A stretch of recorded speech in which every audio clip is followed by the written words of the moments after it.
ప్రభు నామానికే మహిమ కలుగునుగాక. కూడొచ్చిన మీ అందరికీ, కర్మిల ఆత్మీయ సహవాస సంఘ విశ్వాసులందరికీ మన ప్రభువును ఆయన ప్రియ కుమారుడునైన యేసుక్రీస్తు వారి శ్రేష్టమైన నామములు శుభములు మరియు అందరికీ వందనాలు. యెహెజ్కేలు గ్రంథం 16వ అధ్యాయాన్ని మనం ధ్యానం చేసుకుంటున్నాం. యెహెజ్కేలు గ్రంథం 16వ అధ్యాయం. ఇందులో ముఖ్యమైన అంశం ఏంటంటే, ఇశ్రాయేలుల చరిత్ర ఒక స్త్రీతో పోల్చి చెప్పబడ్డ. ఆ రీతిగానే పుట్టిన దగ్గర నుంచి పెరిగి పెద్దదై ఆభరణ భూషితురాలై వివాహం చేయబడి దేవుని చేత నిబంధన చేయబడినటువంటి స్త్రీగా వర్ణించబడడం మనం గమనించాం, ధ్యానించాం. అందులో భాగంగానే 14 వచనాలు మనం ధ్యానం చేసుకున్నాం. 15వ వచనం నుంచి 34వ వచనం వరకు ఈ సుందరవతి అయిన ఈ స్త్రీతో పోల్చబడిన ఇశ్రాయేలీలు యోధావారు దేవుడు చేసిన మేలులను మరిచిపోవటం మనం చూస్తాం. దేవుడు చేసిన మేళ్లను మరిచిపోవటం.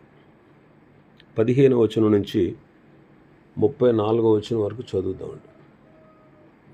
అయితే నీ సౌందర్యమును నీవు ఆధారము చేసుకుని నీకు కీర్తి వచ్చినందున నీవు వేశ్యవై దారిన పోవు ప్రతి వానితో బహుగా వ్యభిచరించుచూ వచ్చితివి. పిలిచిన వానితో పోతివి.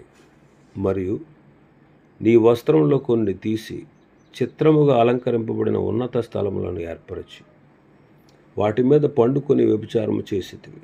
అట్టి కార్యములు ఎంత మాత్రమును జరగకూడనివి, అట్టివియు ఇక జరగవు. నేను నీకు ఇచ్చిన బంగారువిని వెండివియునైన ఆభరణములను తీసుకొని నీవు పురుష రూప విగ్రహములు చేసుకొని వాటితో వ్యభిచరించితివి. మరియు నీ విచిత్ర వస్త్రములను తీసి వాటికి ధరింపజేసి నా తైలమును నా ధూపమును వాటికి అర్పించితివి. భోజనమునకై నేను ఇచ్చిన ఆహారమును గోధుమ పిండిని నూనెను తేనెను తీసుకొని ఇంపైన సువాసన కలుగునట్లు నీవు ఆ బొమ్మలకు అర్పించితివి. అలాగున జరిగను కదా. ఇదే ప్రభువు యెహోవా వాక్కు. మరియు నీవు నాకు కనిన కుమారులను కుమార్తెలను ఆ బొమ్మలు మృంగివేయునట్లు వాటి పేరట వారిని వధించితివి. నీ జారత్వము చాలకపోయిన నీవు నా పిల్లలను వధించి వాటికి ప్రతిష్ఠించి అప్పగించితివి. నీ బాల్యకాలమందు నీవు దిగంబరివై వస్త్రహీనముగా నుండి నీ రక్తములో నీవు పొర్లుచుండిన సంగతి మనస్సునకు తెచ్చుకొనక ఎన్ని హేయక్రియలను ఇంకా జారత్వమును చేయుచూ వచ్చితివి. ఎంతగా చెడుతనము జరిగించినందుకు నీకు శ్రమ.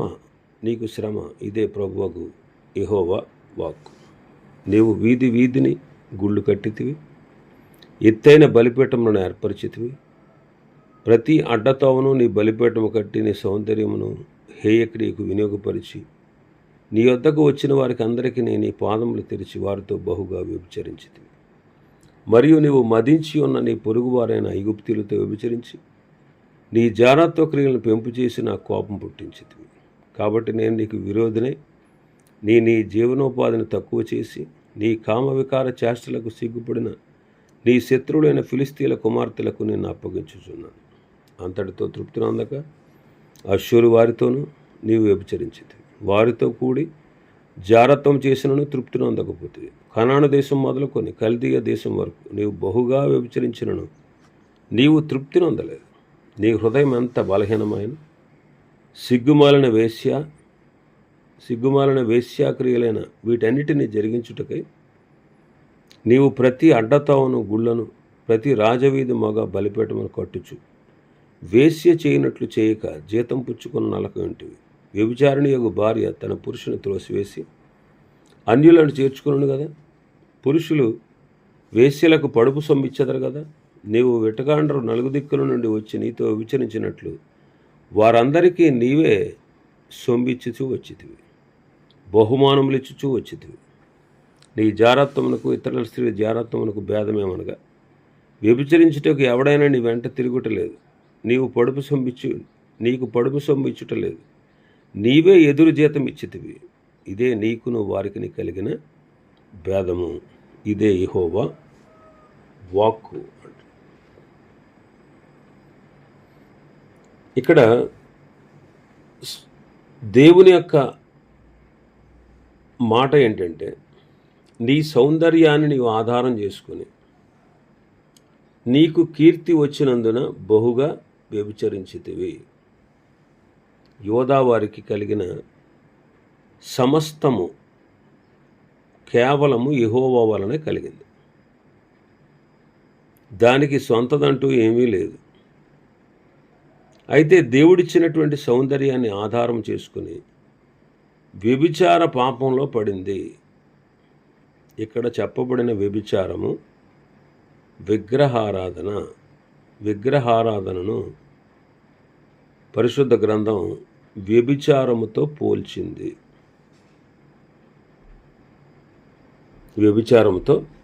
ఒక మాట చదువుదాం. ఇర్మీయా గ్రంథం 3వ అధ్యాయం 9వ వచనం.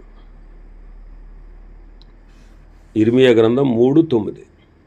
రాళ్లతోనూ మొద్దులతోనూ వ్యభిచారము చేసెను. ఆమె నిర్భయముగా వ్యభిచారం చేసి దేశమును అపవిత్రపరచెను.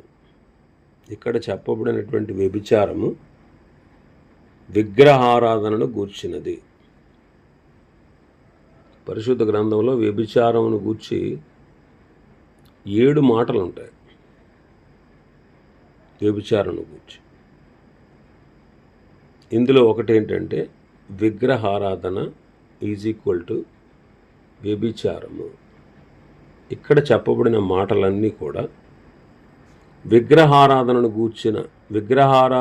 వ్యభిచారమును గూర్చి చెప్పబడ్డాయి.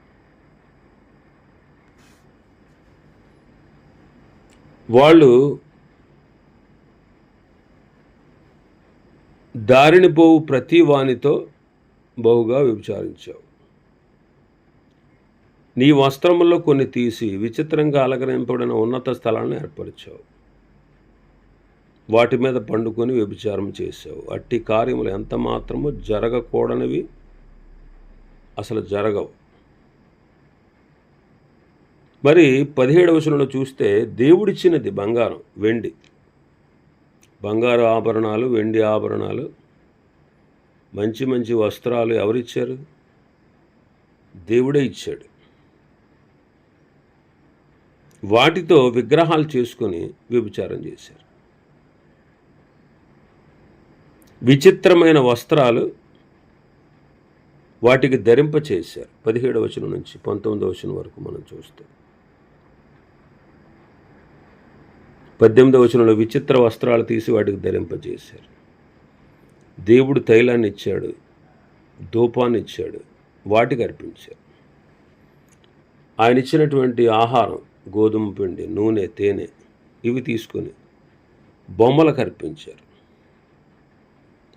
వాళ్ళ కన్న పిల్లల్ని బొమ్మలకు వధించి ప్రతిష్ఠించారు.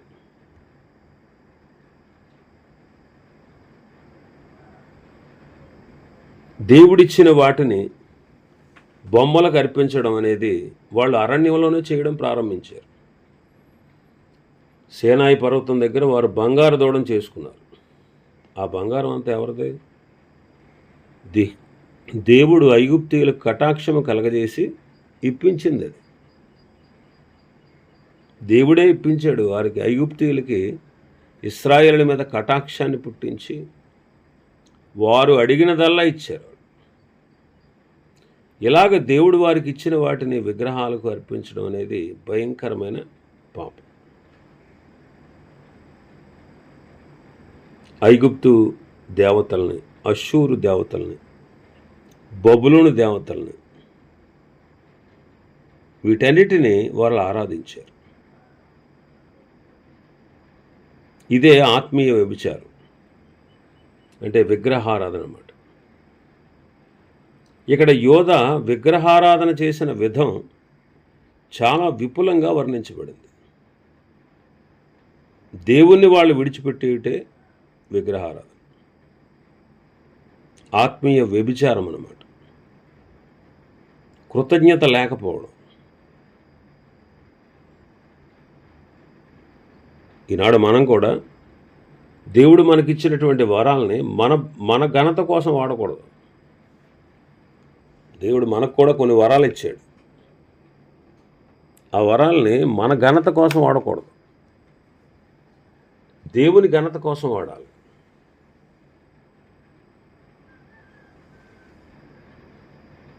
ఇది దేవుడు మనకిచ్చిన ఆధిక్యత.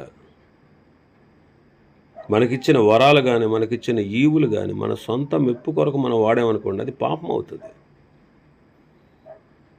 ఒకవేళ దేవుడు నీకు మంచి స్వరాన్ని ఇచ్చాడు, ఆ మంచి స్వరంతో నువ్వు పాటలు పాడగలవు. అది దేవుని మహిమ కొరకే వాడాలి, కానీ మన మెప్పు కొరకు మనం వాడుకోకూడదు. మన మెప్పు కొరకు వాడుకుంటున్నామంటే అది పాపమే. చక్కగా ప్రసంగించే వరం ఇచ్చాడు, అది ప్రజల మెప్పు కొరకు వాడితే అది పాపం అవుతుంది. ప్రసంగంలో మనల్ని మనం చూపించుకోకూడదు, మన చాతుర్యాన్ని, మన జ్ఞానాన్ని చూపించకూడదు.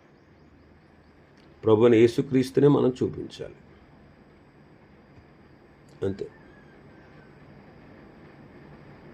అలాగే దేవుడు మనకిచ్చినటువంటి భూమి కానీ, జీవులు కానీ, దేవుడు మనకిచ్చిన పిల్లలు కానీ, వీళ్ళందరినీ కూడా, ఎవరిని కూడా దేవుని పనికి ఆటంకం పెట్టకూడదు.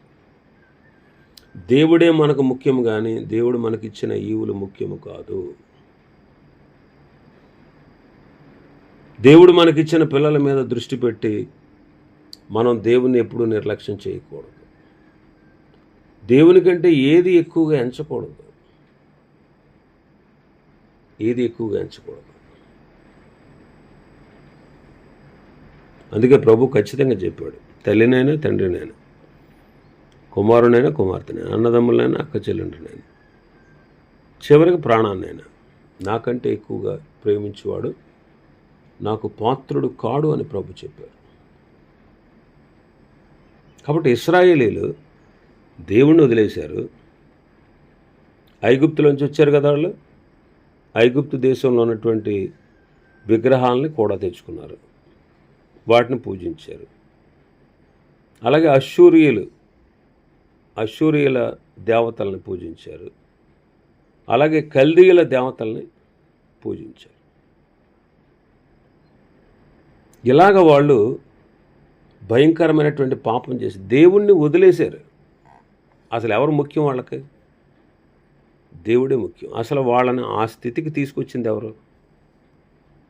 దేవుడే కదా. బాల్యకాలంలో ఐగుప్తు దేశంలో ఉండగా వాళ్ళని విడిపించాడు.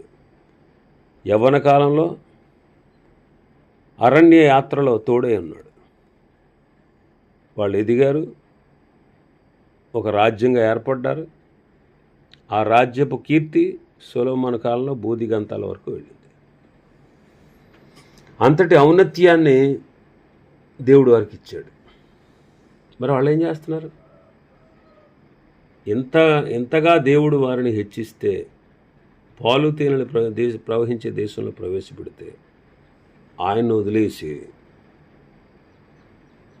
ఆయన విడిచిపెట్టి వారు చేసిన పని చూడండి.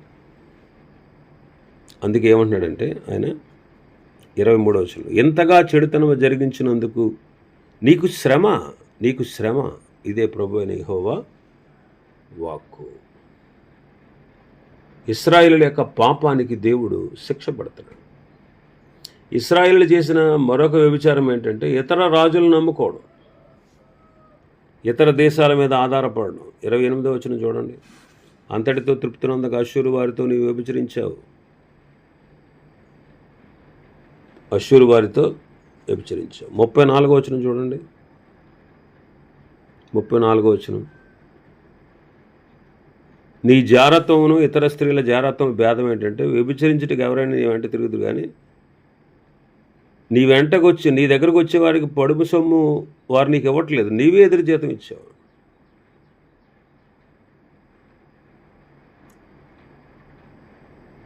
నీ హృదయం ఎంత బలహీనమో సిగ్గుమాలిన వేశ్యాక్రియలన్నీ జరిగించావంట. 29వ వచనం, కనాను దేశం మొదలుకొని కల్దీయ దేశం వరకు నీవు బహుగా వ్యభిచరించిన నీకు తృప్తి లేదు.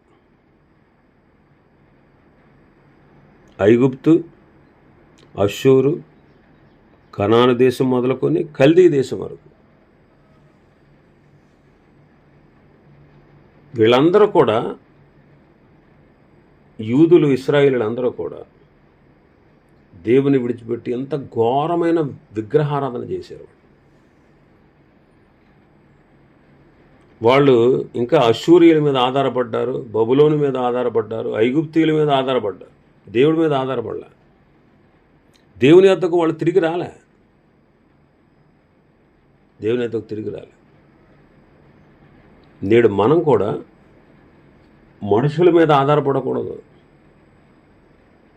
మనుషులను నమ్ముకోనకూడదు. మనం విలువ పెట్టి కొనబడిన వారు. మనుషులకి, పాపానికి, కడుపుకి దాసులు కాకూడదు. కాబట్టి గమనించండి, వాళ్ళు చేసినటువంటి ఘోరమైనటువంటి వ్యభిచారం ఏంటంటే విగ్రహారాధన. విగ్రహం అంటే ఏంటి? దేవునికి ఇవ్వాల్సిన సమయం, దేవునికి ఇవ్వాల్సిన బలం, దేవునికి ఇవ్వాల్సిన ధనం, దేవునికి ఇవ్వాల్సినటువంటి సమయం, కాలం మనం దేవునికి ఇవ్వకుండా తుచ్చమైన, వ్యర్థమైన వాటికి ఇస్తే అదే విగ్రహారాధన. ఈనాడు మన విగ్రహారాధన ఏంటి? దేవునికి చెందాల్సిన మహిమను దేవునికి ఇవ్వకుండా మనం దొంగిలించడం, దేవుడు చేసిన కార్యాలను మరిచి కృతజ్ఞత లేకపోవడం, ఇదే మనం చేసేటువంటి వ్యభిచారం, విగ్రహారాధన. యాకోబు గారు అంటాడు, వ్యభిచారుణులారా, లోక స్నేహము దేవునితో వైరమని మీరు ఎరగరా అంటాడు. వ్యభిచారుణులాలా అన్నాడు, ఎందుకంటే లోకాన్ని ప్రేమించేవారిని వ్యభిచారులు అన్నాడు. లోకంలో ఉన్నదంతా ఏంటి? శరీరాశ, నేత్రాశ, జీవపు డంబం. వీటిలో ముంచేశాడు. లోకమంతా దుష్టుల్లో ఉంది. దుష్టుడు ఈ మూడింటిలో మనల్ని ముంచేశాడు. ఒకటి శరీరాశ, రెండవది నేత్రాశ, మూడవది జీవపు డంబం. వీటిలో మనల్ని ముంచేశాడు. మరి ఈనాడు క్రీస్తుని ఎరిగి ఉండి, క్రీస్తు ప్రేమను చవిచూచి, ఆయన ఇచ్చిన రక్షణను పొంది, ఆయన కృపకు పాత్రులమై, ఆయన్ని సేవించి, ఆయన్ని పూజించి, ఆయన ఆరాధించి, ఆయన గణపరిచి, ఆయన హెచ్చించి, ఆయనకు ప్రథమ స్థానం ఇవ్వాల్సిన మనం ఎలాగ చేయకుండా మన మెప్పు కొరకు శరీరాశలతో, నేత్రాశలతో, జీవపు డంబంతో బ్రతికితే అది దేవుణ్ణి అవమానపరిచినట్టు కాదా? దేవుని కించపరిచినట్టు కాదా? ఒకసారి ఆలోచించే. ఇలాగ మనం చేస్తే దేవుడు శిక్షించక వదులుతాడా? దేవుడు శిక్షించడా? శిక్షిస్తాడు తప్పనిసరిగా. లోకముతో పాటు కలిగే శిక్షావిధి మనకు లేకపోవచ్చు, కానీ ప్రభువు చేత మనం శిక్ష పొందుతాం. దావీదు చూడండి, విశ్వాసి. దావీదు విశ్వాసి అయిన దావీదు పాపం చేశాడు. అతడు చావకుండా అతని పాపాన్ని పరిహరించాడు దేవుడు. అంటే అర్థం, అతడు నరకానికి వెళ్ళడం, కానీ శిక్ష పెట్టాడా లేదా? భౌతికంగా వాళ్ళకు పుట్టిన బిడ్డ చచ్చిపోయాడు. ఒక గొర్రెకు ప్రతిగా నీవు 4 గొర్రెలు ఇవ్వాలని తనంతటా తానే తీర్పు తీర్చుకున్నాడు. తన 4 కొడుకులు చనిపోయారు. జీవితంలో అశాంతి, దుఃఖం, వేదన, ఏడుపు, భయంకరమైన బాధ అనుభవించాడు దావీదు. అప్పటి వరకు ఎన్ని కష్టాలున్నా కన్నీరు కార్చినటువంటి దావీదు పాపం చేసిన తర్వాత విలపించాడనమాట. చాలా పశ్చాత్తాపడ్డాడు, బాధపడ్డాడు. శిక్షను భరించాడు, భౌతికమైన శిక్షను. విశ్వాసులు పాపం చేస్తే దేవుడు ఊరుకుంటాడు అనుకుంటున్నారు. విశ్వాసులు పాపం చేస్తే ఒక తండ్రిగా ఆయన మనల్ని శిక్షిస్తాడు. అన్యులు పాపం చేస్తే న్యాయాధిపతిగా వారికి నిత్య శిక్ష ఇస్తాడు. కానీ విశ్వాసి తప్పు చేస్తే తండ్రిగా శిక్షించి క్రమపరుస్తాడు, నిత్య శిక్షకు పంపడం. అలాగని విపరీతంగా రెచ్చిపోతే ఆ శిక్ష భరించేంత ఓపిక మనకు ఉండదు. దావీదు భక్తుడు కాబట్టి అన్నీ తట్టుకున్నాడు, తట్టుకుని నిలబడాడు. నువ్వు నేనైతే దేవుని వదిలేసి పారిపోతాం. కాబట్టి ఇక్కడ వ్యభిచారము, విగ్రహారాధన అంటే ఏంటి? వ్యభిచారం అంటే విగ్రహారాధన. విగ్రహారాధన అంటే ఏంటి? దేవుని కంటే దేనికి మనం ఎక్కువ సమయాన్ని ఇస్తున్నాము, అదే విగ్రహారాధన. మన జీవితాల్లో ప్రతి ఒక్కరి జీవితంలో ఖచ్చితంగా విగ్రహం ఉందే. దేవునికి ఇవ్వాల్సిన సమయాన్ని దేవునికి మనం ఇవ్వట్లేదు, దేవునికి ఇవ్వాల్సిన మహిమను దేవునికి ఇవ్వట్లేదు. దేవుని కంటే దేన్నో మనం ఎక్కువగా ప్రేమిస్తున్నాం. అది వస్తువు కావచ్చు, మనిషి కావచ్చు, ఏదైనా కావచ్చు.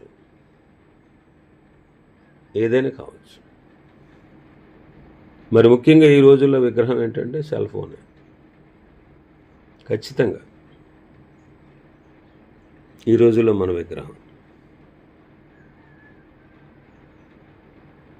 దేవుని సమయాన్ని, దేవునికి ఇవ్వాల్సినటువంటి సమయాన్ని మనం ఇవ్వట్లేదు దేవుడు. ఇవన్నీ ఇచ్చింది ఎవరు? దేవుడే.